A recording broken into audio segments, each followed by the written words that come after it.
नमस्कार मित्रांनो, आमच्या 12 वर्षाच्या प्रवासामध्ये तुम्ही आमच्यावर जो विश्वास ठेवलाय, जे आमची आपुलकी आम्हाला दिली, जे प्रेम दिलं, याबद्दल मी तुम्हा सर्वांचा ऋणी आहे. बघता बघता 12 वर्ष झाली. 12 वर्षामध्ये मी बऱ्याच वेळा डायबिटीज, मधुमेह, लठ्ठपणा याच्यावरच बोलतोय. त्यामुळे साहजिक आहे तुम्हाला वाटणार आजही मी तेच बोलतोय परत. पण माझ्यापेक्षा कदाचित तुम्हाला सर्वांना आता ते पाठ झालंय मी काय बोलतो. पण आज मी त्याबद्दल नाही बोलणार आहे. आज आपण थोडा वेगळा विषय घेतोय. खरं तर त्यामध्ये डायबिटीज एक छोटा घटक झाला, म्हणजे पूर्ण डायबिटीज. आपण डायबिटीज व्यतिरिक्त बरंच बोलणार आहोत. इथे स्लाइडवर बघितलं असेल मेटाबॉलिक हेल्थ. बऱ्याच वेळा प्रश्न पडतो की काय आहे मेटाबॉलिक हेल्थ, म्हणजे काय? आता की आम्हाला डायबिटीज माहिती आहे, आम्हाला ब्लड प्रेशर माहिती आहे, आम्हाला बाकीचे आजार माहिती आहे, हा काय नवीन प्रकार आहे? तर त्याबद्दल आपण थोडं बोलणार आहोत. आणि एवढा विश्वास मात्र नक्की देईल की आज तुम्ही रिकाम्या हाताने जाणार नाही आहात. कारण आम्ही सुद्धा जेव्हा ह्या विषयावर अभ्यास सुरू केला तर आम्हाला जाणवायला लागलं, व्यक्तिशः मला असं झालं की आपण काहीतरी विसरतोय, काहीतरी सुटतंय मागे, नाहीतर का बरं हे आजार वाढायला लागले. त्यामुळे आम्ही आमच्या स्वतःवर सुद्धा प्रयोग केले आणि त्याचे रिझल्ट आम्हाला दिसत आहेत. तर आपण बोलणारच आहोत. आम्ही काय केलं तेही त्यात दिसेल. आणि आम्हाला वाटतं की जर आम्हाला आमचा फायदा होतोय, आम्हाला जाणवतोय त्याचा फायदा, तर हे नक्कीच आपल्या सर्वांना हा फायदा मिळालाच पाहिजे. त्या दृष्टीने आज आपण मेटाबॉलिक हेल्थ बद्दल बोलणार आहोत. तर मेटाबॉलिक हेल्थ थोडक्यात काय आहे? चयापचय आरोग्य. चयापचय म्हणजे आपण जे अन्न खातो ते कशा पद्धतीने प्रक्रिया शरीरात त्याची प्रक्रिया घडते आणि ते कसं वापरलं जातं. मग ते वापरलं जातं का ते अतिरिक्त प्रमाणात साठवलं जातं, याचा अभ्यास म्हणजेच मेटाबॉलिक हेल्थ. तर अन्नातून मिळणाऱ्या ऊर्जेचा योग्य विनियोग म्हणजेच मेटाबॉलिक हेल्थ. म्हणजे आपण ते अन्न कसं वापरतोय. तर शरीराचं कामच आहे की जे अन्न आपण खाणार आहोत त्याचं रूपांतर ऊर्जेत झालं पाहिजे आणि ती ऊर्जा मग योग्य प्रमाणे शरीरामध्ये सर्व अंगांमध्ये पसरली पाहिजे आणि त्याचा योग्य वापर झाला पाहिजे. आणि मग त्याच्याच खालचं जे वाक्य आहे की मेटाबॉलिक अनहेल्थ म्हणजे काय, म्हणजे अनारोग्य म्हणजे काय, की जेव्हा हे संतुलन बिघडतं त्यावेळेला शरीरामध्ये काही बदल घडतात.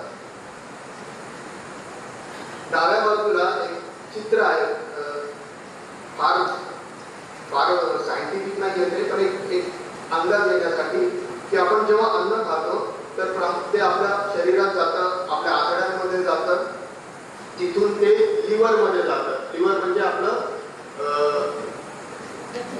यकृत. आणि त्याचं काम आहे की तो सगळं कंट्रोल करतो, आपला कंट्रोलर आहे तो लिव्हर. म्हणजे मी जे खाणार, मी जे अन्न असेल, औषधं असतील किंवा कोणताही घटक पोटात गेला तर तो आधी लिव्हरमधून प्रक्रिया होऊनच बाहेर पडतात आणि मग लिव्हर ठरवतो की त्याचा वापर कसा करायचा.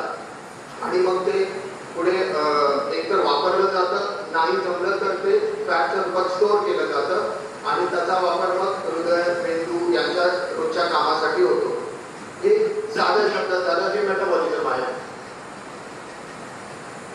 आता या मेटाबॉलिक आजाराची विविध रूपं काय असतील, की समजा आपण मेटाबॉलिक हेल्थ नाही व्यवस्थित ठेवू शकलो तर काय होतं. तर हे जे यादी दिलेली आहे हे सगळे मेटाबॉलिक आजार आहेत. ही यादी पूर्ण नाहीये, मी फक्त काही घटक घेतलेले आहेत की ज्याच्यामध्ये मधुमेह तर येतोच येतो, उच्च रक्तदाब पण येतोय, हृदयविकार पण येतोय, कोलेस्ट्रॉल पण येत आहे, फॅटी लिव्हर म्हणजे जिथे लिव्हरला सूज येते. आणि याबद्दल आपण बोलणारच आहोत की जिथे लिव्हरचं काम कमी होतं आणि पुढे जाऊन लिव्हर निकामी पण होतं. त्याच्या पुढचा जो आहे PCOD, जो स्त्रियांमध्ये किंवा तरुण मुलींमध्ये होतो की जिथे त्यांच्या ओव्हरीजमध्ये प्रॉब्लेम येतो. बऱ्याच वेळा हा शब्द ऐकला असेल की ज्याच्यामुळे मग लठ्ठपणा येणं, पुढे संतती धारणेमध्ये त्रास होणं, हे त्रास होतात. त्याच्या पुढे आहे कॅन्सर, की मेटाबॉलिक हेल्थमध्ये कॅन्सर पण येतोय.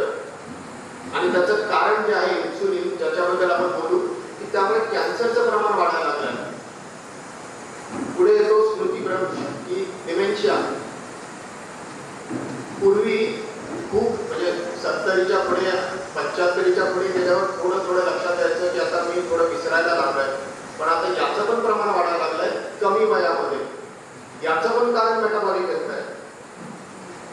लहान मुलातील स्थूलता आणि मधुमेह, म्हणजे पूर्वी मधुमेहाचं निदान व्हायला 60ला उलटायची, तेव्हा लोकांना डायबिटीज व्हायचा. आता तो 50शीत पण येतोय, 40शीत पण येतोय, 30शीत पण येतोय. आणि आता तर असं झालंय की तरुण मुलांमध्ये यायला लागलाय टाईप 2 डायबिटीज. टाईप 1 बद्दल नाही बोलत आहे. टाईप 1 मध्ये जिथे त्यांच्या शरीरात इन्सुलिनच बनत नाही, तो वेगळाच आजार आहे, तो मेटाबॉलिक नाही आहे. पण टाईप 2 चे आजार हे लहान मुलांमध्ये दिसायला लागले. अगदी 12 ते 13 वर्षाच्या मुलांमध्ये टाईप 2 व्हायला लागलाय. म्हणजे सगळ्याचं कारण काय आहे मग? याचं कारण आहे इन्सुलिन. मेटाबॉलिक हेल्थ का समजून घ्यायचंय? तर त्यामुळे आपल्याला आपल्या जीवनशैलीच्या आजाराचं प्रतिबंधन करता येईल, बालवयातील स्थूलता मधुमेह रोखता येईल, आपल्याला आपलं वजन निरोगी ठेवता येईल आणि दीर्घायुषी होता येईल. मुळात आपण जगतो कशासाठी? अन्नासाठी, पोटासाठी. पोटाला 2 घास मिळावे म्हणून सगळी धावपळ चालू असते. पूर्वी खाण्यामध्ये तेवढे प्रकार नव्हते किंवा तेवढ्या सोयी नव्हत्या आणि त्यावेळेला त्या प्रमाणामध्ये शारीरिक व्यायाम होत होते. आता मात्र चित्र बदललंय. त्यामुळे आपण काय खातो, किती खातो, कधी खातो याला काही बंधनच राहिलेली नाही. त्यामुळे आपण जे अन्न खातो ते योग्य प्रकारे वापरलं जातं का, आणि जे आपण अन्न खातो ते प्रामुख्याने या 3 मॅक्रोन्यूट्रिएंट्स मध्ये येतात. म्हणजे हे महत्वाचे घटक आहेत. हे आपल्याला माहीतच आहे की ते कार्बोहायड्रेट म्हणजे कर्बोदक, प्रथिन म्हणजे प्रोटीन आणि स्निग्ध पदार्थ म्हणजे फॅट. साधारणपणे आपण खाल्लेल्या अन्नाचं या 3 घटकांमध्ये विभाजन होतं. आपण अन्न पदार्थ खाताना ते कसे काम करतात ते थोडक्यात बघूया. बरं, या तिघांचं काम काय आहे ते आपण का बोलतो याबद्दल? कारण याच्याबद्दल सविस्तर प्रकारे नंतर डॉक्टर श्रुतिका बोलतीलच. पण कार्बोहायड्रेट काय करतात? तर कार्बोहायड्रेट आपल्याला शुगर मिळू देतात, म्हणजे ग्लुकोज मिळते. बरं, हे एक प्रकारचं इंधन आहे. आपली शरीराची गाडी जी आहे तिचं पेट्रोल म्हणजे ग्लुकोज आहे. तर कार्बोहायड्रेट आपल्याला ते देतात. बरं, जर गाडीच्याच विषयावर बोलायचं तर हा किती मायलेज देतो? साधारणपणे मी 1 ग्रॅम कार्बोहायड्रेट खाल्लं तर मला 4 कॅलरी मिळतात. 1 ग्रॅमला 4 कॅलरी. प्रथिनं काय करतात? प्रथिनं आपले इंजिनियर आहेत. जर आपण असं म्हटलं की कार्बोहायड्रेट आपले मजूर आहेत की ते काम करतात, सगळं शरीराचं काम करणार आहेत. प्रथिनं आपले इंजिनियर आहेत, ते रिपेअरचं काम करणार आहेत की माझ्या स्नायूंना स्ट्रॉंग कसं करायचं, त्याच्यात ताकद येणार, त्यांना हालचालीला प्रत्येक गोष्टीला आपल्याला प्रोटीन्स लागणार आहेत. बरं, हे किती कॅलरीज देणार आहेत? तर हे पण 1 ग्रॅमला 4 कॅलरीज, म्हणजे दोघेही तेवढेच कॅलरी देतात. कॅलरी म्हणजे आपल्याला उष्मांक देतात, आपलं रोजचं चयापचय सुरू राहण्यासाठी. तिसरं येतो फॅट, स्निग्ध पदार्थ. बरं, यांचं काम थोडं वेगळं आहे. हे सावकार लोक आहेत, हे साठवणूक करतात. कार्बोहायड्रेट साठवता येत नाही, ती रूपांतरित होते फॅटमध्ये. फॅट काय करतं? फॅट पण थोडी एनर्जी देणार, पण थोडी नाही, ती 1 ग्रॅमला मला 7 ते 8 कॅलरी देणार आहे. म्हणजे मला खरं तर जास्त ऊर्जा याच्यातून मिळणार आहे. पण जर त्याचा योग्य प्रकारे विनियोग झाला तर, नाही तर हे शरीरात साठवले जातात आणि त्याच्यामुळे पुढचे आजार होतात. या सगळ्यांना कंट्रोल करणारा मास्टर कोण आहे? तर इन्सुलिन. जेव्हाही आपण अन्न खातो तर आपल्या शरीरामध्ये स्वादुपिंडामध्ये म्हणजे पॅनक्रियासमध्ये इन्सुलिन बनवणाऱ्या पेशी आहेत. ज्या पद्धतीने साखर वाढणार आहे त्या पद्धतीने शरीरात इन्सुलिन काम करणार आहे आणि इन्सुलिन तयार होणार आहे.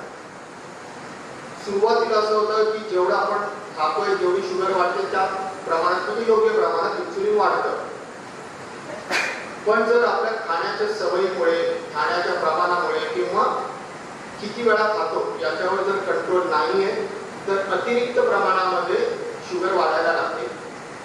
जेवढी शुगर वाढणार आपल्या स्वादुपिंडांना त्रास होणार आहे आणि ते आणखीन इन्सुलिन बनवणार आहे. ते जितकं इन्सुलिन बनवणार तेवढी ते शुगर कंट्रोल करायला मदत होणार. ऐकायला सोपं वाटतं ना, ठीक आहे शुगर वाढली तर माझं इन्सुलिन वाढलं पाहिजे, पण शरीराची पण काही मर्यादा आहे. त्याच्या पुढे ते इन्सुलिन जरी वाढलं तरी काम करत नाही, त्याला आपण रेझिस्टन्स म्हणतो किंवा प्रतिरोध म्हणतो. तर आपण त्याबद्दल समजून घेणार आहोत आणि आपल्या सगळ्यांना इन्सुलिन रेझिस्टन्स बद्दल का माहिती असावी ते आज आपण बघणार आहोत. जर आपण इन्सुलिन रेझिस्टन्स कमी करू शकलो तर हे सगळे मेटाबॉलिक आजार आपण व्यवस्थित नियंत्रित करू शकतो. तर जसं आपण अन्न खाणार ते आपल्या शरीरात आपल्या आतड्यांमार्फत आपल्या लिव्हरकडे जाणार. लिव्हरच्या बाजूला स्वादुपिंड आहे जे इन्सुलिन बनवतं आणि ते इन्सुलिनचं काम आहे की जी शुगर बनलेली आहे, जे ग्लुकोज आहे त्याला पेशींमध्ये ढकलायचं. म्हणजे त्याच्याकडे चावी असल्यासारखं आहे. जर इन्सुलिन नाही आपल्याकडे तर त्या पेशींना ती शुगर वापरताच येणार नाही. त्यामुळे जर शुगर आहे तर इन्सुलिन हवंच आहे. जर इन्सुलिन व्यवस्थित प्रमाणामध्ये त्या स्नायूंचं किंवा त्या पेशींचं कुलूप उघडतंय तरच ती शुगर आपल्याला वापरता येणार आहे. म्हणजे ती त्या स्नायूंमध्ये जाणार आहे, त्या अवयवांमध्ये जाणार आहे, जेणेकरून आपलं शरीराचं काम सुरू राहणार आहे. पण जर इन्सुलिन काम करत नाहीये किंवा इन्सुलिनला ते ब्लॉक उघडता येत नाहीये, प्रचंड प्रमाणात इन्सुलिन वाढलेलं आहे, इन्सुलिनचं काम कमी झालंय, तर ती साखर त्या पेशींना वापरता नाही येणार. त्यामुळे डायबेटिक पेशंटची शुगर वाढलेली असते पण त्यांचे स्नायू बारीक दिसतात, ते फार अशक्त दिसायला लागतात. जे डायबेटिक पेशंटला होतं की वजन कमी व्हायला लागतं, कारण ती वाढलेली साखर त्या स्नायूंपर्यंत त्या अवयवांपर्यंत पोहोचतच नाहीये. त्यामुळे मग इन्सुलिन काम करू शकत नाहीये. मग इन्सुलिन काय करणार आहे की जर मला ते कुलूप उघडता येत नाहीये, त्या पेशींमध्ये जाता येत नाहीये, तर इन्सुलिन त्या वाढलेल्या साखरेला वेगळ्या पद्धतीने वापरणार, म्हणजेच साठवायला लागणार.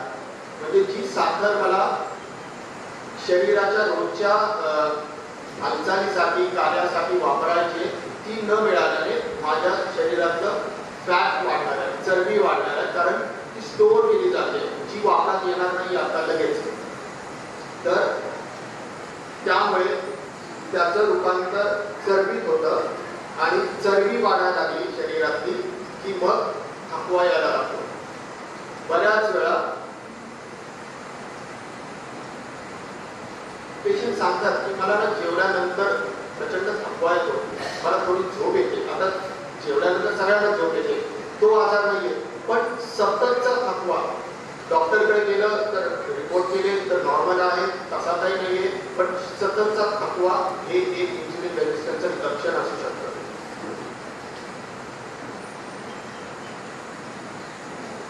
जे मगाशी आपण बोललो की प्रत्येक पेशीला साखर वापरण्यासाठी इन्सुलिनची गरज भासते, परंतु आहारातून जी अतिरिक्त साखर गेल्याने पेशींवर ताण येतो व इन्सुलिनच्या कार्यक्षमतेवर परिणाम होतो.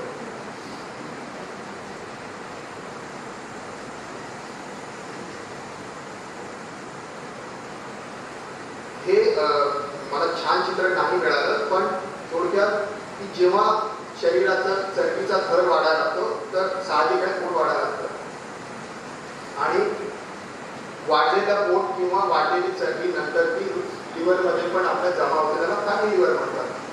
आपण पुढे जाऊया. हां, ही स्लाइड आपल्यासाठी महत्वाची येते,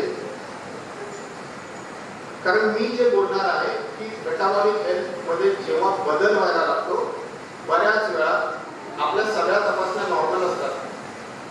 डॉक्टरकडे गेलं तर शुगर चेक केली, शुगर बरी आहे, HbA1c बरं आहे, तसं म्हणावं असं काहीच नाहीये. त्यामुळे त्या पेशंटला बऱ्याच वेळा काही लक्षणच नसतात, की काहीच होत नाही, सगळं ठीक आहे, डॉक्टर ठीक आहे, थोडा व्यायाम कर, जरा खाण्यावर कंट्रोल कर, जरा गोड कमी कर, पण तसं काही लक्षणं नाही आहेत त्याला. काही पेशंटच्या बाबतीत, आता ती स्लाइड मी दिसत नाही पण ती मान आहे पेशंटची. क्लिनिकमध्ये पेशंटला जर जाणवत असेल की बऱ्याच वेळा पेशंटच्या मागे जातो आणि माझं लक्ष त्या मानेत असतं, तिथे एक काळसर पट्टा येतो, फार डार्क नसतो पण जवळ बघितलं जाणवतं की तिथे थोडं काळसर रेग येते. त्याला मेडिकल सायन्समध्ये अकॅन्थोसिस नायग्रिकन्स म्हणतात. हे एक इन्सुलिन रेजिस्टन्सचं लक्षण असू शकतं.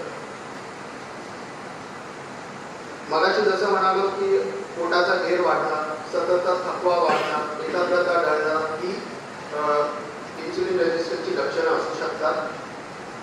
आणि जेव्हा इन्सुलिन रेजिस्टन्स बराच वाढतो, जेवढा इन्सुलिन रेजिस्टन्स वाढणार तेवढी शुगर वाढणार आणि मग डायबिटीजची लक्षणं दिसायला लागतात.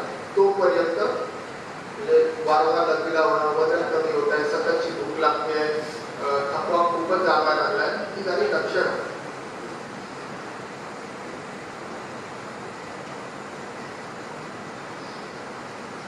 वाढलेला पोटाचा घेर. हा, तर आजच्या लेक्चरचं उद्दिष्टच हे आहे की जर नेहमीच्या तपासण्यांमध्ये आधार आढळत नाहीये तर काय करायचं, म्हणजे आपली मेटाबॉलिक हेल्थ निरोगी आहे की नाही हे तपासण्यासाठीच्या काही तपासण्या आहेत जे आपण खरं तर नेहमी करतो.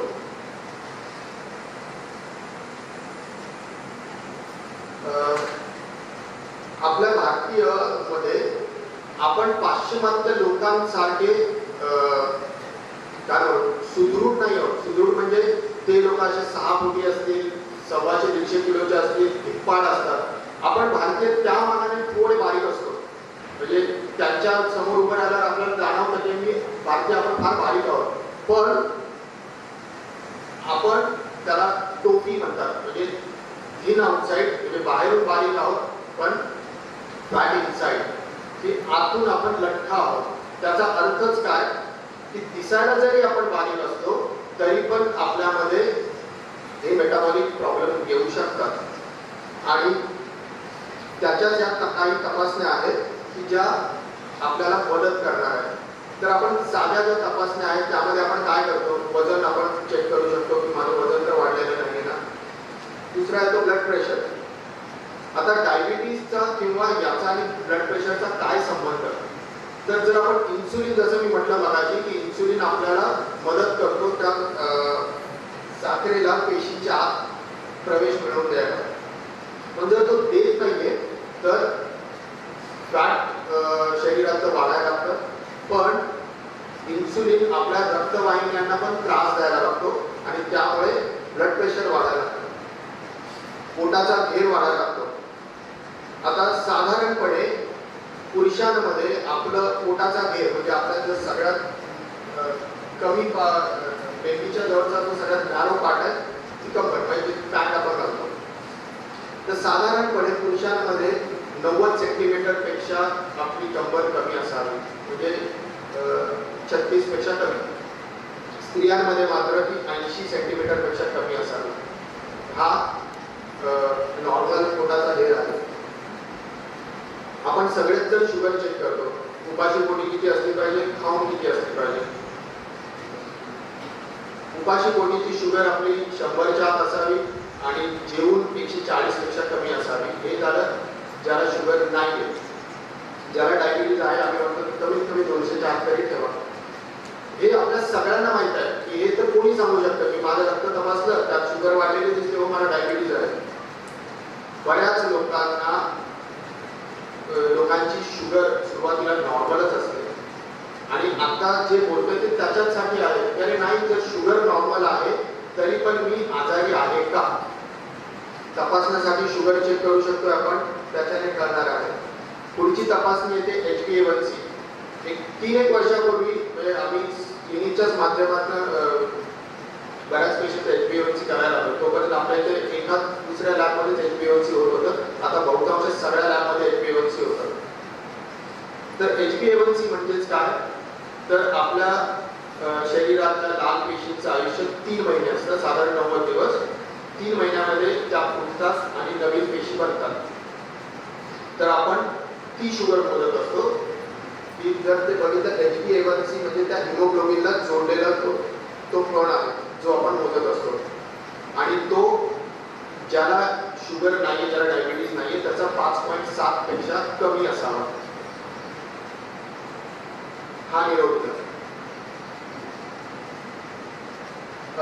पुढची तपासणी येते लिपिड प्रोफाईल, म्हणजे आपण कोलेस्ट्रॉल तपासतो. त्याच्या अलीकडचा महत्वाचा फास्टिंग इन्सुलिन.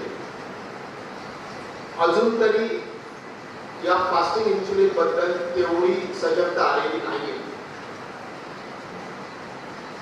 इन्सुलिनचं काम हे फक्त शुगरसाठी नाहीये. तर थोडक्यात बघूया हे फास्टिंग इन्सुलिन हे प्रकरण तरी काय. की जेव्हा आपलं शरीर मेटाबॉलिकली तेवढं ऍक्टिव्ह नाहीये, तेवढं हेल्दी नाहीये, ते मगाशी मी म्हणालो की इन्सुलिनची लेवल वाढते. म्हणजेच काय की पूर्वी माझी शुगर कंट्रोल ठेवण्यासाठी माझ्या शरीराला जेवढं इन्सुलिन बनवावं लागत होतं, आता तीच शुगर कंट्रोल ठेवण्यासाठी माझ्या शरीराला अतिरिक्त इन्सुलिन बनवावं लागतं. म्हणजे त्याचा परिणाम होण्यासाठी माझ्या स्वादुपिंडाला जास्त काम करावं लागतं, ओव्हरटाईम काम करतोय तो. त्यामुळे माझं इन्सुलिन वाढतंय. त्यामुळे दिसायला माझी शुगर नॉर्मल दिसते, पण माझ्या शरीरामधलं बीटा सेल्स म्हणजे ज्याच्यातून इन्सुलिन बनतंय त्याच्यावर अतिरिक्त ताण येतोय आणि कालांतराने असं होतं की त्या पेशीची क्षमता कमी होते. त्यामुळे भलेही जसं मी म्हटलं की माझी शुगर नॉर्मल असेल, कदाचित माझं HbA1c पण नॉर्मल असेल, पण माझं इन्सुलिनचं प्रमाण प्रचंड वाढलेलं असू शकतं. आणि त्यामुळेच फास्टिंग इन्सुलिन जर करतोय आपण तर आपल्याला हे आजार लागण्याच्या आधीच कळणार आहे. आपल्या शरीरात साधारणपणे हा बदल घडायला 3 ते 4 वर्ष सुद्धा लागू शकतात. की मी आतून थोडा आजारी आहे, जे मला बाह्यरूपी दिसत नाहीये, माझ्या रिपोर्ट माझे नॉर्मलच येत आहेत, पण जर माझं फास्टिंग इन्सुलिन वाढतंय तर ते एक धोक्याची सूचना आहे. आणि जसं पहिल्या स्लाइडमध्ये म्हणालो मी की इन्सुलिन फक्त शुगरसाठी नाहीये. इन्सुलिन ही ब्लड प्रेशर पण कंट्रोल करणार आहे, कोलेस्ट्रॉल पण कंट्रोल करणार आहे. इतर जे आजार मी मगाशी म्हणालो की स्त्रियांमध्ये ओव्हरीचे आजार असतील, डिमेन्शिया असेल, कॅन्सरचं प्रमाण असेल आणि फॅटी लिव्हर. त्यामुळे फास्टिंग इन्सुलिनचं महत्व खूप आहे. जेवढं आपण, आणि याचा फायदा हा आहे की जर मला कळतंय माझी फास्टिंग इन्सुलिन किती आहे, तर माझ्या व्यायामाने म्हणा, माझ्या आहारावर, माझ्या रोजच्या आयुष्यातील बदलामुळे फास्टिंग इन्सुलिन कमी होऊ शकतं. आणि जेवढं फास्टिंग इन्सुलिन कमी होईल तेवढं आजाराचं गांभीर्य कमी व्हायला लागतं. म्हणजेच आपल्याकडे जे मगाशी म्हणाल ते सगळे आजार कंट्रोलमध्ये येतात. त्यामुळे फास्टिंग इन्सुलिन एक अशी तपासणी जी तुम्ही तुमच्या डॉक्टरला पण सांगितली पाहिजे की एकदा करून घ्या. आपल्या लॅबमध्ये होते. पुढचं जे आपण नेहमी बघतो लिपिड प्रोफाईल, म्हणजे तुम्हाला सगळ्यांमध्ये कोलेस्ट्रॉलची तपासणी आहे. बऱ्याच वेळा असं होतं की ठीक आहे, थोडं कोलेस्ट्रॉल बॉर्डरवर आहे किंवा थोडंसं वाढलंय, थोडं LDL वाढलंय, तर लगेच आपल्याला गोळी चालू केली जाते. या लिपिड प्रोफाईलमध्ये इतर घटक सुद्धा तपासले जातात, ज्याला ट्रायग्लिसराइड्स म्हणतात. आणि या इन्सुलिन रेजिस्टन्स मध्ये ट्रायग्लिसराइड्स वाढतात. त्यामुळे त्याच्याकडे लक्ष ठेवणं आपलं काम आहे. किडनीची तपासणी करताना सगळ्यांना माहिती आहे क्रिएटिनिन तपासतात, लघवीतलं प्रोटीन तपासतात. त्यामध्ये आणखी एक तपासणी होते ती म्हणजे युरिक ऍसिड. बऱ्याच वेळा आपण सांगितलेली नसते, आपण फक्त लॅबवाल्यांना सांगतो माझ्या किडनीची तपासणी करा, ते युरिक ऍसिड करतात. आणि आपण बघा ठीक आहे, युरिक ऍसिड मला काही सांधे दुखत नाही, मला काही संधिवात नाहीये, मला गाऊट नाहीये, त्यामुळे आपण त्याकडे दुर्लक्ष करतो. संधिवात किंवा गाऊटची तपासणी करण्यासाठी युरिक ऍसिड वापरलं जातं. की युरिक ऍसिड जर वाढलेला आहे तर मला थोडा तो गाऊटचा त्रास होऊ शकतो, की संधिवात होऊ शकतो. आपण संधिवाताबद्दल नाही बोलत आहोत, आपण युरिक ऍसिड बोलतोय मेटाबॉलिक आजारासाठी. आपलं युरिक ऍसिड जर 10च्या आत असेल तर बऱ्याच वेळा म्हणजे आम्ही तरी गोळी चालू करत नाही युरिक ऍसिड कमी करण्याची. पण जर मला संधिवात नाहीये, मला काही दुखत नाहीये, पण माझं युरिक ऍसिड 5.5च्या पुढे, 10 पण नाही म्हणत आहे, 5.5च्या पुढे, म्हणजे स्वतःला हाच प्रश्न विचारायचा युरिक ऍसिड का वाढायला लागेल. कारण युरिक ऍसिड वाढवतं इन्सुलिन. म्हणजे माझं जर फास्टिंग इन्सुलिन थोडंसं वाढतंय, ठीक आहे, खूप नाही वाढत, पण नॉर्मलपेक्षा थोडं वाढलेलं आहे, माझं युरिक ऍसिड पण थोडं वाढलेलं आहे. तर हे कुठेतरी आपल्याला दर्शवतो की आतमध्ये कुछ तो गडबड आहे, काहीतरी चाललंय आतमध्ये. आणि त्यामुळे युरिक ऍसिडवर पण लक्ष देणं गरजेचं आहे. साधारणपणे 5.5 पेक्षा कमी युरिक ऍसिड आपण ठेवतोय म्हणजेच आपण मेटाबॉलिकली बरं करतोय, म्हणजे शरीराचं त्याच्याने नुकसान होत नाही. शेवटचं जर तपासणी येते ती लिव्हर फंक्शन टेस्ट, की त्यामध्ये काही लिव्हरची एन्झाईम्स आहेत जे आपण तपासतो ते थोडे वाढलेले असू शकतात. त्यातही जेव्हा तुम्ही जर तपासणी बघितली तर त्यामध्ये काही रिडिंग्स असतात, SGOT किती आहे, GPT किती आहे, या लिव्हरच्या तपासण्यावर. साधारणपणे SGPT म्हणून जी तपासणी ती 40च्या आत असते तर आम्ही म्हणतो नॉर्मल आहे, म्हणजे 40 पर्यंत आपण म्हणतो ठीक आहे, काही हरकत नाही आहे. पण जर आपल्याला इन्सुलिन रेझिस्टन्सची शंका येते तर मात्र SGPT 25 पेक्षा कमी असणं गरजेचं आहे. थोडक्यात मला ह्या तपासण्या तुम्हाला ह्या काही नवीन नाही आहे, त्याबद्दल फार सांगायचं नाहीये, पण ज्याला आपण नॉर्मल म्हणतो त्याने माझ्या तपासण्या नॉर्मल आहेत, तर जेव्हा मेटाबॉलिकली विचार करतो तेव्हा जाणवतं ते नॉर्मल आणि हे मेटाबॉलिक नॉर्मल वेगळे आहे. की जिथे मी म्हणतोय की माझं फास्टिंग इन्सुलिन नॉर्मल पाहिजे, 5 पेक्षा कमी हवं आहे, जिथे माझा ब्लड प्रेशर 130-80 पेक्षा कमी हवा आहे, तो वाढतोय तर काहीतरी कारण आहे त्याला. पोटाचा घेर हा पुरुषांसाठी 90 सेंटीमीटरच्या आत हवा, स्त्रियांसाठी 80 सेंटीमीटरच्या आत हवा. माझी उपाशी पोटीची जी खाऊन शुगर तर नॉर्मलच पाहिजे, HbA1c नॉर्मलच पाहिजे, पण माझ्या लिपिड प्रोफाईल मधलं पण माझं ट्रायग्लिसराईड नॉर्मल पाहिजे. युरिक ॲसिड 5.5च्या आत हवं आहे, म्हणजे 7 आणि 8 सुद्धा नको आहे, मला ते कमी हवं आहे. म्हणजेच आपण थोडं मेटाबॉलिकली ॲक्टिव्ह आहोत, आपण थोडे फिट आहोत. इन्सुलिन आता हे झालं सगळं की जे नॉर्मल आहे त्याला मी सांगतोय ते सगळंच पूर्णपणे नॉर्मल आहे, ते सत्य आहे पण ते पूर्ण सत्य नाही आहे, कारण आपल्याला लक्षणच नाही आहे. त्यामुळे थोडं जागरूक व्हावं लागणार आहे हे रिपोर्ट बघताना. आणि सांगण्यामागे तात्पर्य हेच होतं, तुम्हाला घाबरवायचं नाही आहे, पण जर आपल्या रिपोर्टमध्ये थोडंसं वाढल्यासारखं दिसतंय, नॉर्मल रेंजमधलंच थोडं वाढलेलं आहे, तर थोडं सतर्क होणं गरजेचं आहे. कारण इन्सुलिन रेझिस्टन्स हाच या सगळ्या आजारांचं मूळ कारण आहे. आपल्या भारतीयांमध्ये मुळात आपण इन्सुलिन रेझिस्टंट आहोत. आपल्या खाण्यामुळे, आपल्या डाएटमध्ये कार्बोहायड्रेट खूप आहे, त्याबद्दल पुढचे वक्ते बोलतीलच. पण आपल्या खाण्यामध्ये refined sugar, ultra process food प्रचंड प्रमाणात जात आहे आणि त्याच्यामुळे इन्सुलिन रेझिस्टन्सचं प्रमाण वाढतं आहे. मी माझं सांगण्यामागे एकच होतं की आज शरीरात काय बदल घडत आहेत. आता ते जे काही बदल घडत आहेत, जे काही ज्या इन्सुलिनमुळे त्रास होतोय त्याबद्दल पुढे वक्ते बोलतीलच. आणि त्याचे 2च घटक येतात, की एक म्हणजे 2 म्हणण्यापेक्षा 2 महत्त्वाचे घटक येतात, की जे मी खाणार आहे त्याच्याने माझा इन्सुलिन रेझिस्टन्स वाढणार आहे. पण दुसरं जे आहे की मला जर इन्सुलिन रेझिस्टन्स कमी करायचं आहे तर खाण्यावर कंट्रोल ठेवायचाच आहे, पण मला ते इन्सुलिन ती जी शुगर माझ्या रक्तात साठलेली आहे ती वापरायची आहे, ते व्यायामाने शक्य होतं. त्यामुळे आपण त्याच गोष्टी पुढे बघणार आहोत. आणि हे फक्त एवढंच दिलं याच्यात, आणि या तपासण्या कोणी कराव्या तर माझ्यामध्ये सर्वांनी. याच्यामध्ये असं नाही की मी फिट आहे, मी कशाला करतो, बारीक तर दिसतोय, मला काय त्रास होतोय, मला ना दम लागतोय ना छातीत दुखतंय, नाही. हे तुम्हाला पुढच्या वक्त्यांमध्ये बोलताना ते कळेल की का करायचे. कारण आपण दिसायला वरून फिट आहोत, पण कदाचित आपण मेटाबॉलिकली तेवढे फिट नाही आहोत. जर आपणच बघितलं की आम्ही बऱ्याच वेळा जाणवतं की आम्ही जरा पायांना मुंग्या आल्यासारखं होतं, थोडं पायांना गोळे पण येतात, थकवा येतो हल्ली, आणि आजारी नाही आहे पण मला फ्रेश नाही वाटत आहे, हे बऱ्याच वेळा इन्सुलिन रेझिस्टन्सचं लक्षण आहे. तर त्यामुळे सर्वांनी सजग राहूया आणि थोडं स्वतःकडे लक्ष देऊया. धन्यवाद.